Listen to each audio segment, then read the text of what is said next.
నమస్కారం. Media today వార్తలకు స్వాగతం. ముందుగా వార్తల్లోని ముఖ్యాంశాలు. 2027 వరకు 10 లక్షల ఇళ్ల నిర్మాణం పూర్తి చేయాలని సీఎం చంద్రబాబు ఆదేశం. ఆగస్టు 15కు 2.5 లక్షల ఇళ్లు, డిసెంబర్లో 2.4 లక్షల ఇళ్ల నిర్మాణం.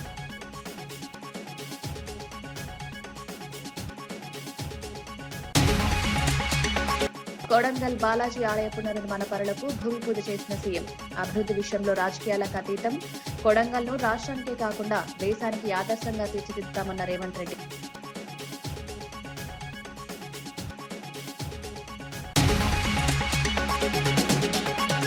తప్పుడు కేసులో కోర్టుకు హాజరైన మాజీ మంత్రి గుడివాడ అమర్నాథ్. రైల్వే జోన్ సాధన కోసం తప్పుడు కేసులను సవాల్ చేసిన అమర్నాథ్ 6 నెలల జైలు తీర్పు సవాల్ చేస్తూ చట్టపరంగా పోరాటం.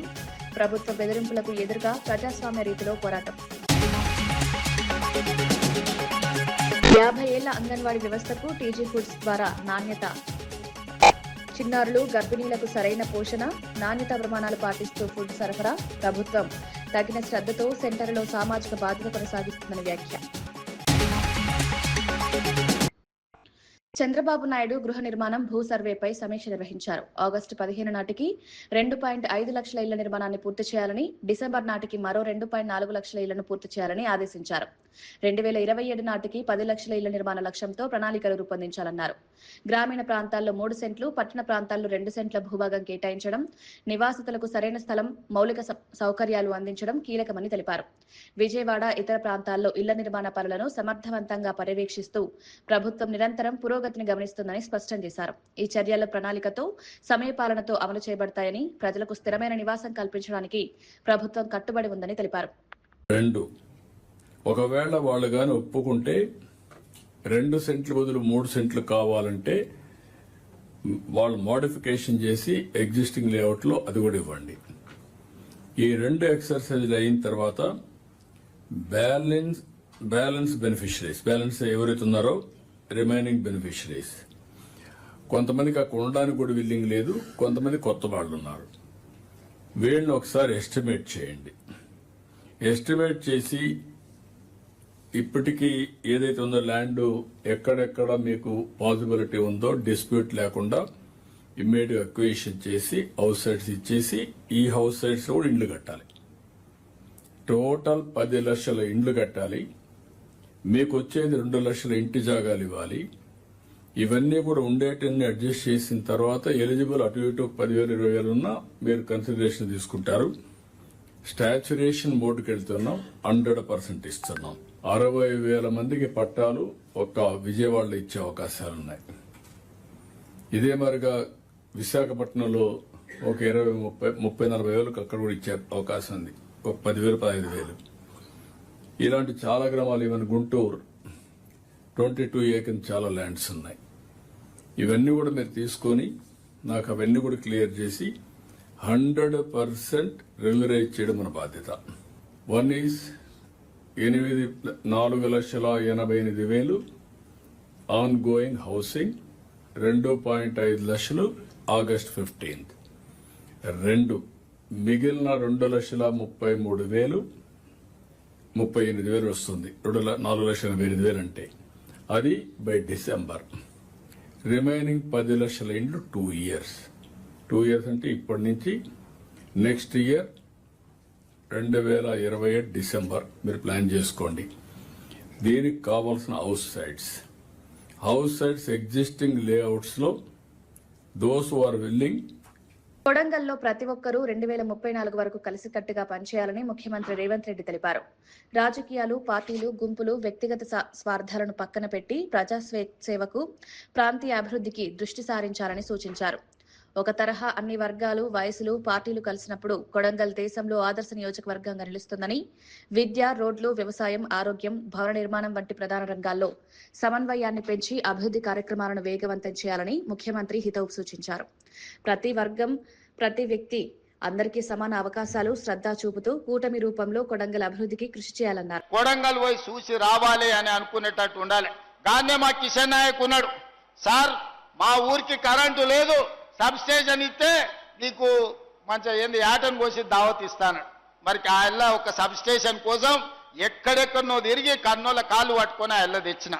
ఇవాళ ఒక్కటి కాదు 100 కావాలంటే మనం సంతకం పెట్టుకుంటే అయితే ఒక్క సబ్ స్టేషన్ కోసం ఆయన కన్నమ్మ కష్టాలు పడాల్సి వచ్చిందారే మా కిషన్ నాయక్ అడిగే మరి ఎట్లనైనా చేయాలి కదా ఆ తండాలకు అని మరి ఆయన సబ్ స్టేషన్ తెచ్చుకున్నాం. ఒక్కటి తెచ్చుకుంటే పెద్ద విజయం అన్నట్టు అనిపించింది.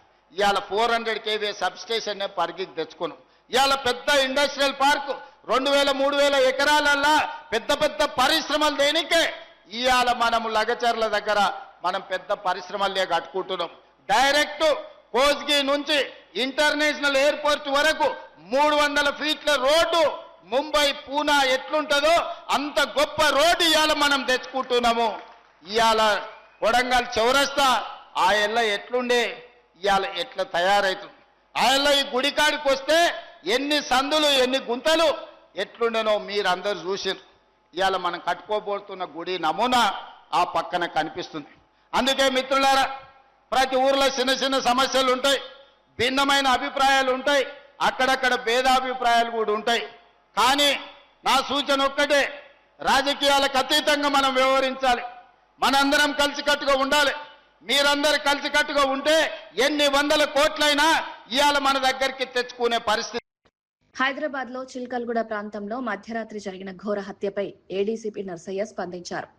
ఆఘాతక హత్యకు బాధ్యులను తక్షణమే గుర్తించి నేరాలకు ఎదురుదెబ్బ ఇవ్వడానికి ప్రత్యేక బృందాలను ఏర్పరిచినట్లు తెలిపారు. సెంట్రల్ పోలీస్ విభాగం, స్థానిక పోలీస్ స్టేషన్లు వేగవంతమైన సర్వేల ద్వారా పరిస్థితిని పరిశీలిస్తున్నాయి. ఈ ఘటన తర్వాత నగరంలో రాత్రిపూట సర్వేలు పెంచి ప్రజల భద్రతను భరోసా ఇవ్వడం ముఖ్యమని పేర్కొన్నారు.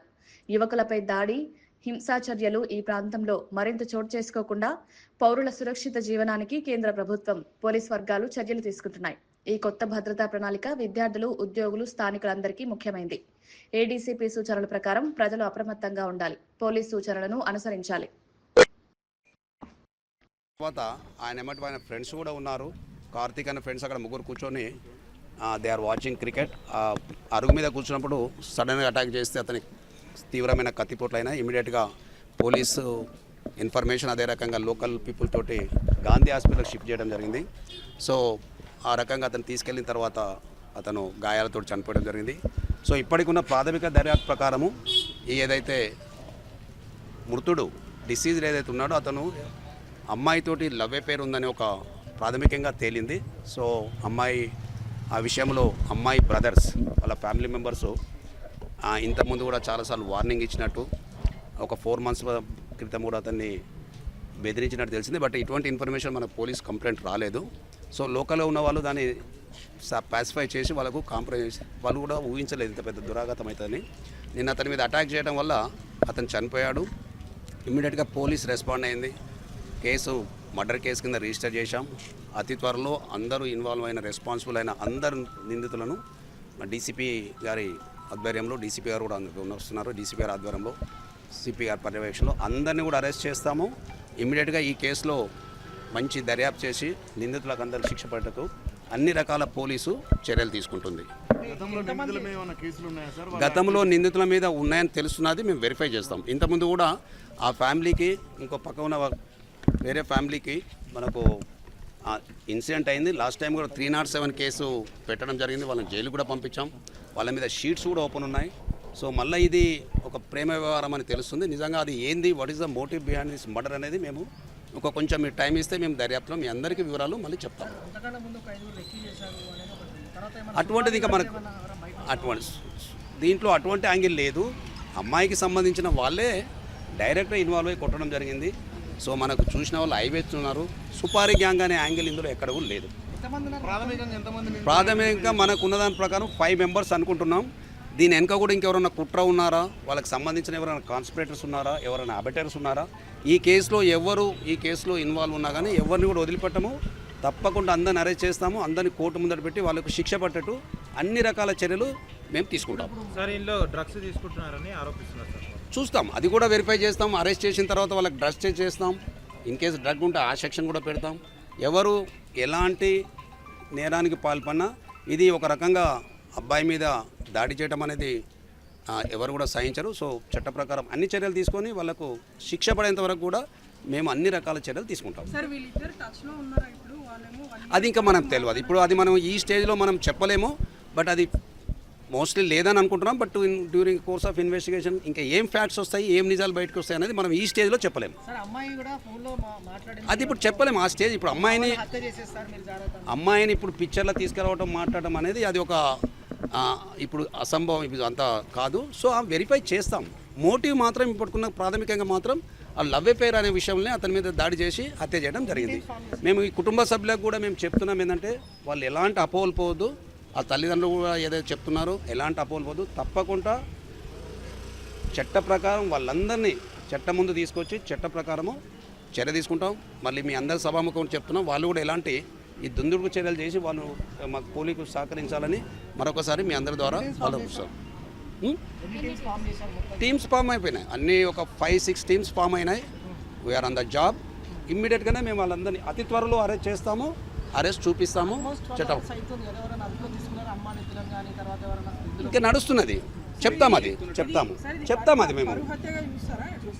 పరువు హత్య లేదు, పరువు హత్య ఏం లేదు, పరువు హత్య అనేది యాంగిల్ లేదు. బట్ డ్యూరింగ్ ఇన్వెస్టిగేషన్లో ఏమొస్తుంది అనేది మనం చూస్తాం. ఇప్పుడు ఈ స్టేజ్లో ఇవన్నీ చెప్పనీకి లేదు. ఈ ప్రాథమిక ప్రిలిమినరీ స్టేజ్లో ఉన్నది ఇన్వెస్టిగేషన్. అన్ని యాంగిల్లో ఎక్కడ కూడా వాళ్ళకు నిందితులు తప్పించుకోకుండా కఠినమైన శిక్షలు వేసినట్టు మేము దక్కిస్తాం.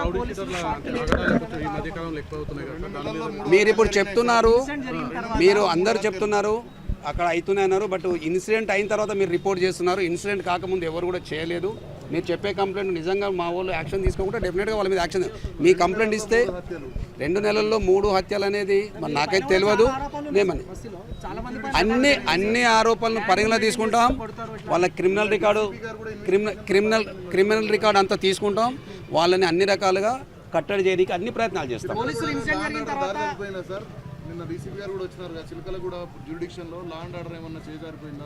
లా అండ్ ఆర్డర్ ఎక్కడ చేజారిపోలేదని మీరు అందరూ చూస్తున్నారు. ఇది ఒక ఇష్యూ మీద జరిగిన హత్య, ఇదేదో లా అండ్ ఆర్డర్ రిలేటెడ్ కాదు. బట్ లేట్ ఎక్కడ రాలేదు, ఇమ్మీడియట్. నేనే నైట్ డ్యూటీ ఉన్నాను, ఇమ్మీడియట్ రష్ వచ్చాము. లే అన్నీ వచ్చాను, నేను నైట్ డ్యూటీ ఉన్నాను రాత్రి. కొడంగల్లో 1972లో కొలువుదీరిన శ్రీ వెంకటేశ్వర స్వామి ఆలయం సుమారు 6 ఎకరాల విస్తీర్ణంలో పునర్నిర్మాణం అవుతోంది. ఈ ప్రత్యేక ప్రాంగణంలో భూమి పూజ కార్యక్రమంలో ముఖ్యమంత్రి రేవంత్ రెడ్డి, వైద్య ఆరోగ్య కుటుంబ సంక్షేమ శాఖ మంత్రి శ్రీ దామోదర రాజనరసింహ పాల్గొన్నారు. పునర్నిర్మాణ కార్యక్రమం అత్యద్భుతంగా, సౌందర్యవంతంగా, భక్తులకు సౌకర్యవంతంగా తీర్చిదిద్దబడుతుంది.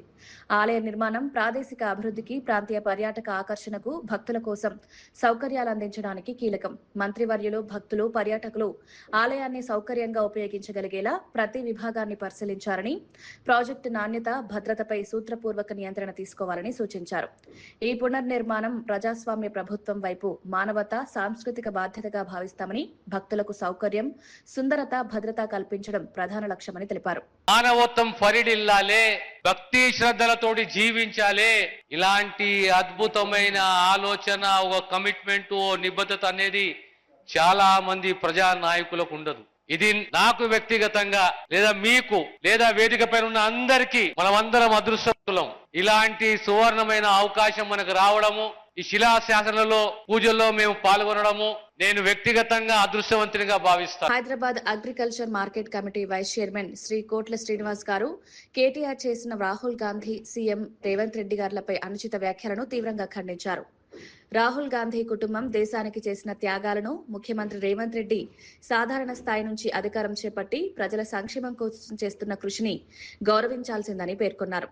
కేటీఆర్ తన భాష, తీరు మార్చుకోకపోతే కాంగ్రెస్ పార్టీ కార్యకర్తలు తగిన విధంగా స్పందిస్తారని హెచ్చరిస్తూ ప్రజా రాజకీయాల్లో వాడకపు విధానాలు తప్పకుండా సమీక్ష చేయబడతాయని స్పష్టం చేశారు. ఒక దేశాన్ని నిర్మించిన ఘనత కూడా శ్రీమతి ఇందిరాగాంధీకి దక్కుతుందని చెప్పడంలో ఎలాంటి అతిశయోక్తి లేదు. శ్రీమతి ఇందిరాగాంధీ బలిదానం కుటుంబం కోసం కాలే, ఈ దేశం కోసమైన సంగతి ఈ దౌర్భాగ్యమైన కేటీఆర్ గారు తెలుసుకోవాల్సిన అవసరం ఉంది. అదే విధంగా రాజీవ్ గాంధీ గారు ఈ దేశం కోసం బలిదానమయ్యారు. తల్లి తనయుల బలిదానం ఈ దేశం ఎప్పుడు మర్చిపోదన్న సంగతి కూడా ఈ కేటీఆర్ గారు తెలుసుకోవాల్సిన అవసరం ఉంది.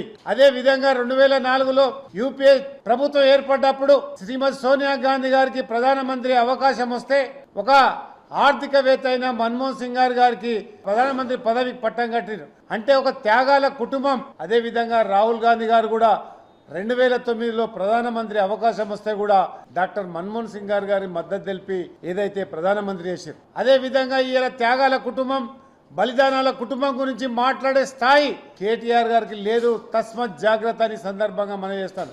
అదే విధంగా రాష్ట్ర ముఖ్యమంత్రి రేవంత్ రెడ్డి గారి పట్ల పిచ్చి పిచ్చిగా మాట్లాడితే ఒక జెడ్పీటీసీగా, ఒక ఎమ్మెల్సీగా, ఎమ్మెల్యేగా, ఎంపీగా, కాంగ్రెస్ పార్టీ వర్కింగ్ ప్రెసిడెంట్గా, రాష్ట్ర కాంగ్రెస్ పార్టీ అధ్యక్షునిగా, అదే విధంగా ఇలా రాష్ట్ర ముఖ్యమంత్రిగా ఒక ప్రజాపాలన చేస్తున్న ముఖ్యమంత్రి పైన నువ్వు వరంగల్ గడ్డ మీద నువ్వు పిచ్చి పిచ్చి మాటలు మాట్లాడితే కాంగ్రెస్ పార్టీ కార్యకర్తలు ఊరుకో. తస్మత్ జాగ్రత్త. గతంలో మీరు ఆర్థిక విధ్వంసం చేసిర్రు, గతంలో మీరు అవినీతి పాల్పడ్డారు. మీ కుటుంబానికి మాత్రం పశ్చిమ బెంగాల్ రాజకీయాల్లో సీనియర్ నాయకుడు సువేందు అధికారి బీజేపీలో శాసనసభాపక్ష నేతగా ఏకగ్రీవంగా ఎన్నికయ్యారు. కోల్కతాలో కేంద్ర హోంమంత్రి అమిత్ షా సమక్షంలో జరిగిన సమావేశంలో ఈ నిర్ణయం తీసుకున్నారు. ఇది బెంగాల్ చరిత్రలో బీజేపీ నుంచి ముఖ్యమంత్రి కావడానికి అతిపెద్ద అడుగు. మే 9న కోల్కతాలోని బ్రిగేడ్ పరేడ్ గ్రౌండ్ లో ఘన ప్రమాణ స్వీకారం కార్యక్రమం జరగనుంది. ఈ కార్యక్రమంలో ప్రధాని మోదీ సహా పలువురు కేంద్ర మంత్రులు హాజరు కానున్నారు. సువేందు అధికారి నేతృత్వంలో బీజేపీ పార్టీ రాష్ట్రంలో వ్యూహాత్మక విధంగా కార్యకలాపాలను ముందుకు తీసుకెళ్లనుంది. రాష్ట్ర రాజకీయాల్లో కొత్త శకం, మౌలిక సవాళ్లను ఎదుర్కోవడానికి సువేందు ఆధ్వర్యంలో పార్టీ ప్రణాళికలు రూపొందిస్తున్నాయి. এরপর আমাদের মাননীয় শ্রমিক ভট্টাচার্য মহাশয়, আমাদের বিধায়ক দলের নেতা আমাদের শুভেন্দুদাকে সংবর্ধনা দেবেন।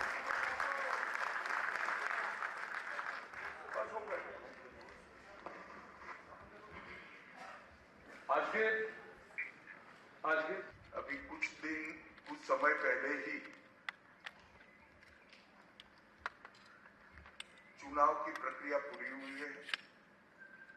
लगभग 8 प्रस्ताव और समर्थन प्राप्त हुए हैं और सभी प्रस्ताव और समर्थन एक ही नाम के मिले। उसके बाद दूसरे नाम के लिए भी सबको समय दिया गया, पर्याप्त समय दिया गया, मगर कोई दूसरा नाम नहीं आया है। इसलिए केंद्रीय पर्यवेक्षक के रूप में मैं श्री शुभेंदु अधिकारी जी को पश्चिम बंगाल विधानमंडल दल के नेता के रूप में निर्वाचित घोषित करता हूं।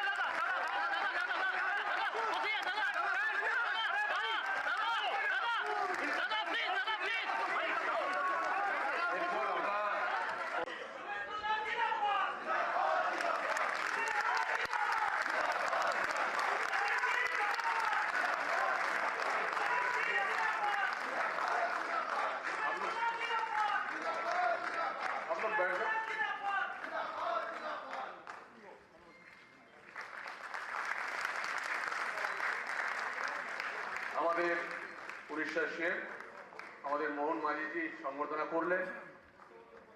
আমাদের বিধায়ক দলনেতা মাননীয় শুভেন্দু অধিকারী মহাশয়কে, এরপর আমাদের মাননীয় শ্রমিক ভট্টাচার্য মহাশয়, আমাদের বিধায়ক দলনেতা আমাদের শুভেন্দুদাকে সংবর্ধনা দেবেন।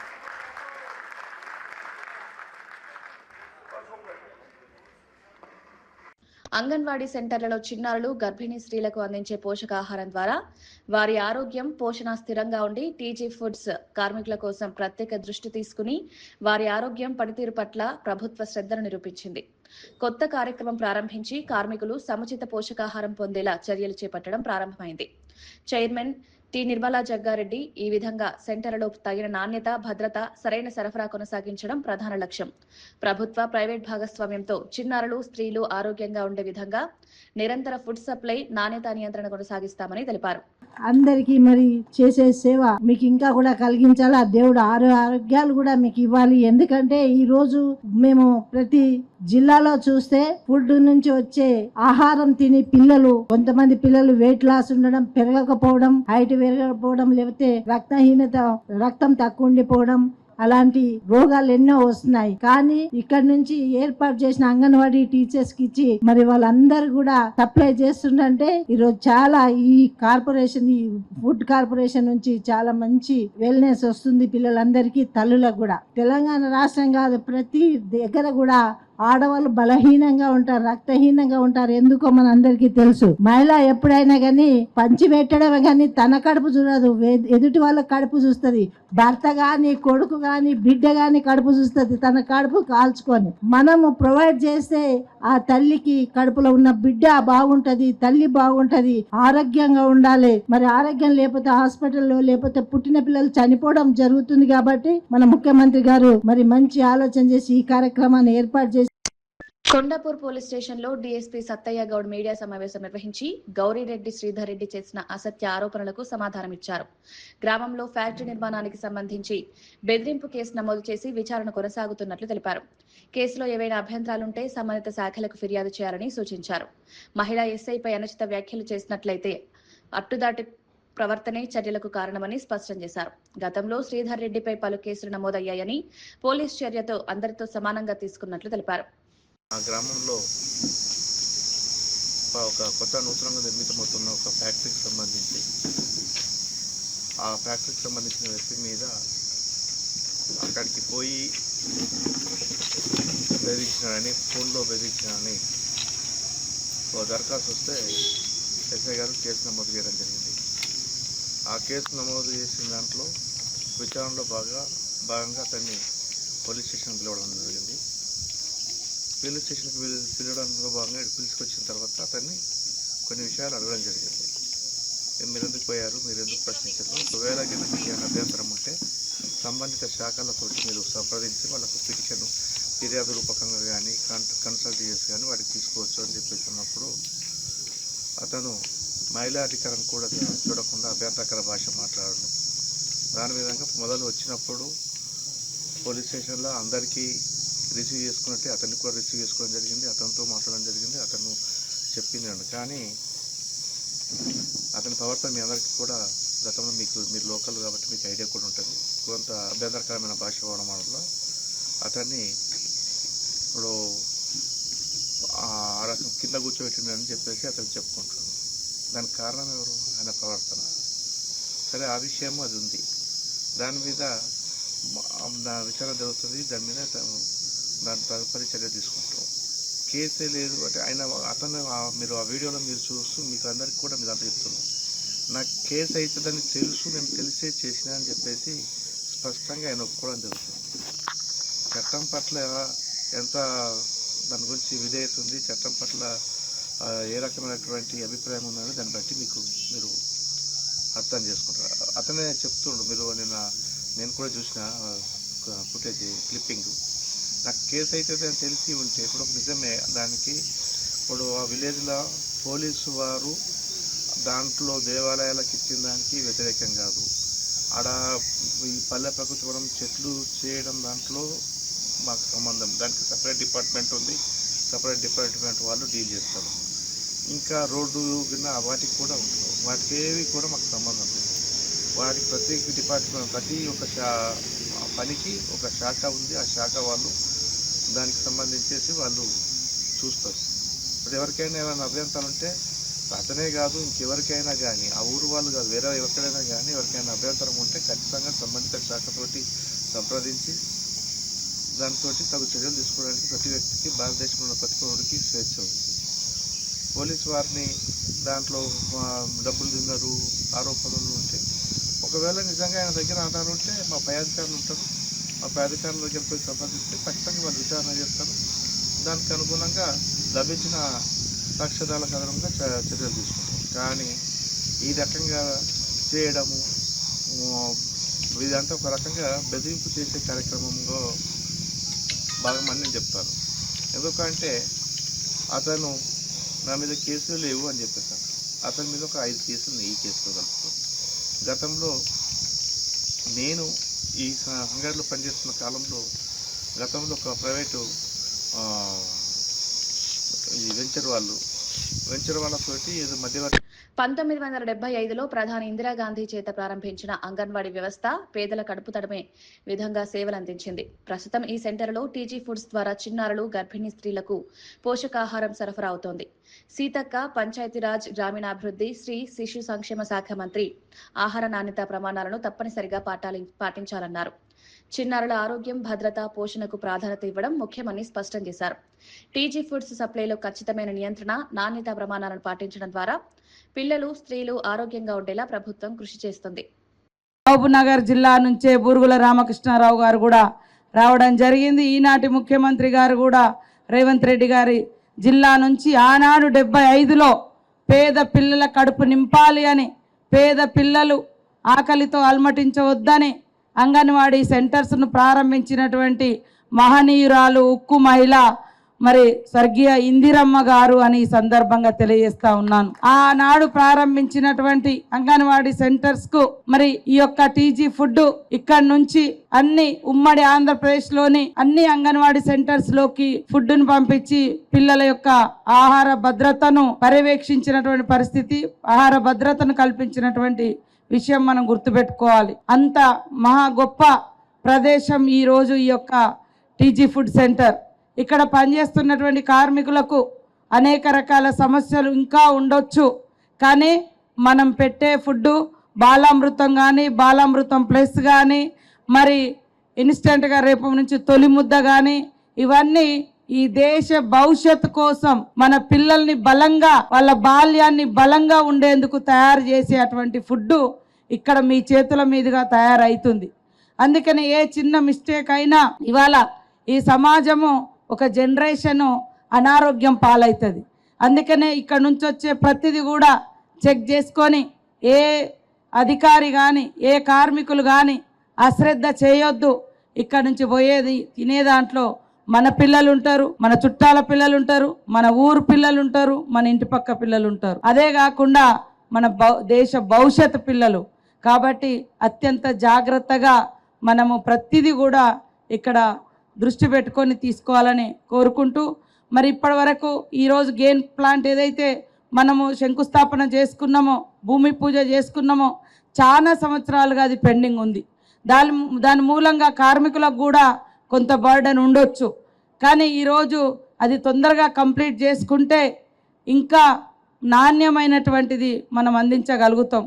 కాబట్టి సెక్రటరీ గారు, చైర్మన్ గారు, మరి టీజీ ఫుడ్ ఎండి గారు చంద్రశేఖర్ రెడ్డి గారు, మరి 3 మెన్ టీమ్గా మీరు తయారై ముగ్గురు కనీసం వచ్చే నెల వరకు దాన్ని వాడుకలోకి తీసుకొస్తే ముఖ్యమంత్రి గారి చేతుల మీదుగా ఎమ్మెల్యే గారు, ఎంపీ మంత్రి గుడివాడ అమర్నాథ్ విశాఖపట్నం కోర్టులో హాజరయ్యారు. రైల్వే జోన్ సాధన కోసం గతంలో ఆమరణ నిరాహార దీక్ష చేపట్టిన సమయంలో టీడీపీ ప్రభుత్వం తప్పుడు కేసు పెట్టినట్లు ఆయన పేర్కొన్నారు. కోర్టు 6 నెలల జైలు శిక్ష విధించింది. అమర్నాథ్ గారి ఈ తీర్పును సవాల్ చేస్తూ చట్టపరంగా పోరాడుతున్నట్లు, ప్రభుత్వ బెదిరింపులకు అతన్ని తట్టిపెట్టలేరని స్పష్టం చేశారు. ఆయనకు మద్దతుగా ప్రజాస్వామ్య రీతిలో పోరాటం కొనసాగుతున్నట్లు బహిరంగంగా తెలిపారు. మాజీ మంత్రి వచనాలను అవమానంగా తీసుకోకుండా చట్టపరంగా సమస్యల పరిష్కారం కోసం పోరాడతామని చెప్పారు.